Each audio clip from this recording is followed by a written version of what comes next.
New Mexico State Police have made an arrest in a triple axe murder in Santa Fe County. The suspect has been identified as 20-year-old Nicholas Ortiz, who would have been 16 or 17 at the time of the murders in 2011. He's charged with 3 counts of murder in the deaths of Dixie, Lloyd, and Stephen Ortiz. In June 2011, someone used a pickaxe to kill them in their house in El Rancho near Espanola. The family of a Rio Rancho 7-year-old killed by her father is remembering the girl. She's like a really happy little girl. There was energy, and like whatever room she walked into, she just brought like that energy with her. Police say 56-year-old Leonard Gabaldon shot and killed his first-grade daughter Victoria in his Rio Rancho home, then turned the gun on himself. Gabaldon's 23-year-old son found the two on Wednesday. Neighbors say Gabaldon was a loving father, but was depressed, had just lost his job, and was in the middle of a custody battle. Victoria's 18-year-old half-sister Monique says the family is trying to make sense of what happened. It was awful. I was like at babysitting at the time, and then my mom was like, "You should probably sit down." The family says Victoria loved to play outside and was planning on making a garden in her backyard this spring. The FBI is offering a $1,000 reward for information in the case of an elderly man who was beat to death. 75-year-old Wilson Joe Chiquito was murdered in his home sometime between February 14th and 15th last year. He lived on the Navajo Nation near Counselor, New Mexico. A jury has convicted a man of killing his lover's husband, then dumping the body at the Albuquerque Sunport.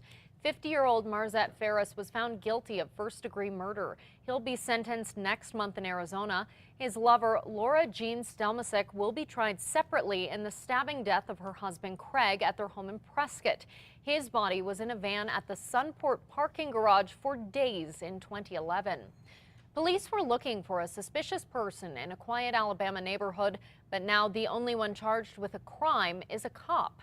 Craig Boswell reports. This dash cam video shows Madison, Alabama police officer Eric Parker slamming 57-year-old Suresh Bhai Patel to the ground last week. The brief encounter changed both of their lives. It began innocently enough. What's going on, sir?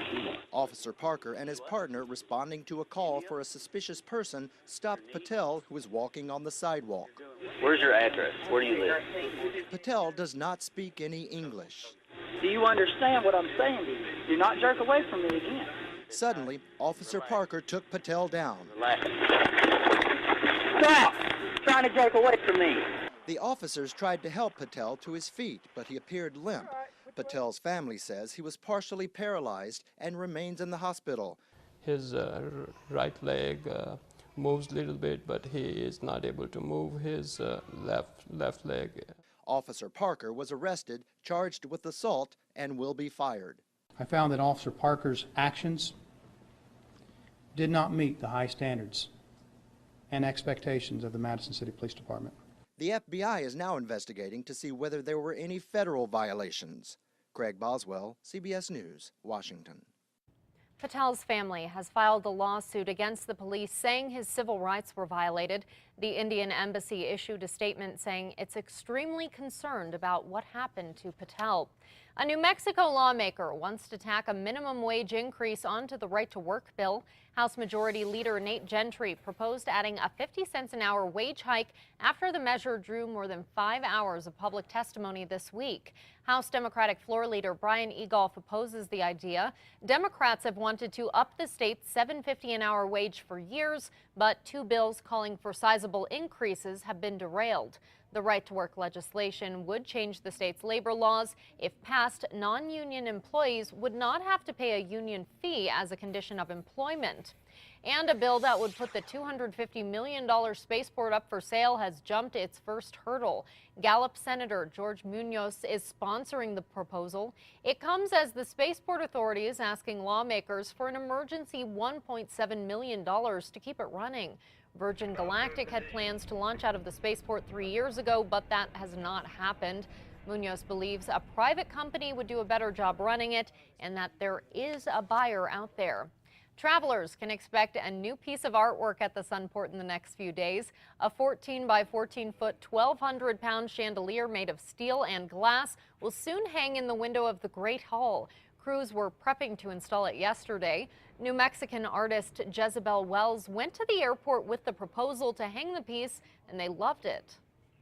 I feel very honored that the timing was right. They were looking for something for this front window. I brought to them a proposal. The piece is a donation to the airport. Wells designed the piece specifically for the area. The chandelier took about 3 years to create. Bike lanes in Santa Fe could be going green literally. The Santa Fe City Council has passed a resolution calling for a study that will determine the costs and benefits of creating green pavement markings at high-risk intersections. The resolution states that research shows bicyclists feel safer when riding in colored lanes and that drivers like them because they increase awareness. Colored bicycle lanes are already being used in Boston, New York, San Francisco, and Seattle. A small community was shocked and scared when a couple and their son were found in a home murdered with a pickaxe. The community was worried the case was going cold, but now police say they've made an arrest. Still, there are questions about why a teen would want an entire family dead. On Father's Day 2011, the bodies of Lloyd, his wife Dixie, and their son Stephen Ortiz were found in their home in El Rancho near Espanola. State police announced yesterday they've arrested now 20-year-old Nick Ortiz for the triple murder. News 13 has learned Nick Ortiz is not related to the family, but state police have released few details as to how he knew them or a possible motive. People in the community say they feel a mix of relief and shock that a member of their community is now in custody. I think to find out that he was the person that did it, I think people are more shocked than they are relieved. But again, people are relieved that they actually found who did it. Nick Ortiz would have been 16 or 17 at the time of the murders. State police say they'll be releasing other details next week. UNM police still have no leads in an attempted rape on campus. Police say a man with a knife grabbed a woman as she left Zimmerman Library around 6:30 Tuesday night. He tried to unbutton her jeans, but she was able to get away. The man is described as white, about 5'6". He was wearing a black hoodie and jeans. The Taos County Sheriff's Department is looking for this man. According to the Taos News, he's Ivan Kales Jr., charged with the murder of Roxanne Houston. 33-year-old Houston's body was found on Christmas Day, but investigators believe Kales killed her sometime last summer. He's 50 years old, 6'2", and weighs 220 pounds. They say he walks with a cane and is hunched over due to back problems. It's not known if he's armed, so detectives advise that you use caution if you see him. A wild, high-speed chase ended with a crash in northwest Albuquerque. Now 2 people are facing charges. A deputy says he saw 22-year-old Dakota Cook forcing a woman out of one car and into another along I-40 near Tahajali yesterday morning.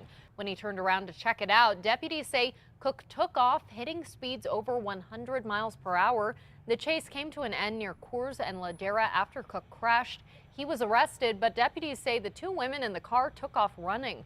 One of them walked right into a stranger's home. She proceeded to tell me that she needed to use the restroom, and I told her no, that she needed to leave, and then we called 911 and got an operator on the line, and at that moment the female left the house. Deputies say one of those women was Cook's girlfriend, Destiny Barros, and that they say they had stolen one of the cars involved together. She's been charged with conspiracy and for having a stolen car. The other woman was questioned and released.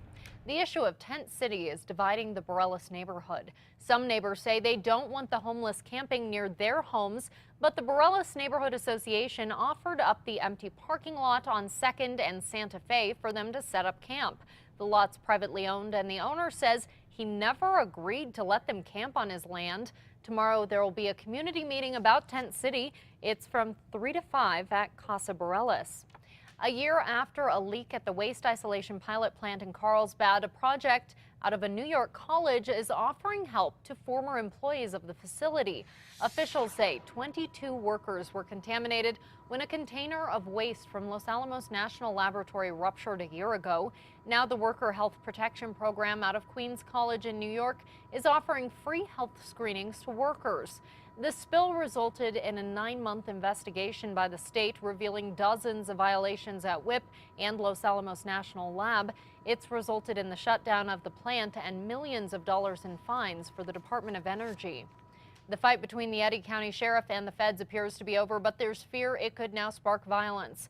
Sheriff Scott London took a stand when U.S. Marshals with guns moved into a home to evict the family renting it. A 20-year-old woman and her baby were there. The landlord had not paid his taxes, and the home was set for auction. Court documents show the owner had appealed the case but never had his day in court. The sheriff demanded the owner get due process. The sheriff says the landlords agreed to allow the auction, and the sheriff is now pleading with people to keep things peaceful. Con artists are trying to take advantage of tax season. Law enforcement agencies across New Mexico are sending out warnings about a surge of phone scammers posing as the IRS. The reason of this call is to inform you that IRS is filing lawsuit against you. That's the voicemail message Jim Walcott and his wife got this week. The New Mexico Attorney General's office says they've gotten numerous reports of similar phone messages across the state. Walcott says he wanted to get the message out about the phony threats, so they wouldn't fall victim to anything like this. It's always nice to know if there's a new scam out there, so you can be aware. The IRS says it first reaches out to taxpayers through regular mail about any money owed. Fidelity Investments will be adding dozens of jobs in Albuquerque. The company is expanding its regional client services and human resources support center at Mesa del Sol. 10,000 square feet will be added to the building. The renovation will cost about $2.5 million. The man in charge of training APD officers is stepping down. Training Director Joe Wolf announced yesterday he would be resigning to pursue other opportunities. Wolf was appointed to take over APD's academy in 2012 to change the way APD picked and trained officers. It was prompted after a wave of police shootings and a study that recommended APD start recruiting higher quality, less confrontational officers. APD says Wolf's resignation will not affect all the training requirements in the DOJ agreement. There's going to be a new Metro Detention Center Special Investigations Unit. BCSO made the announcement yesterday. It will be made up of 2 full-time detectives, a sergeant, and a lieutenant. They'll be responsible for investigating crimes at the jail. BCSO says this will free up field deputies that in the past would have been pulled out of patrol service. The new unit starts work on Monday.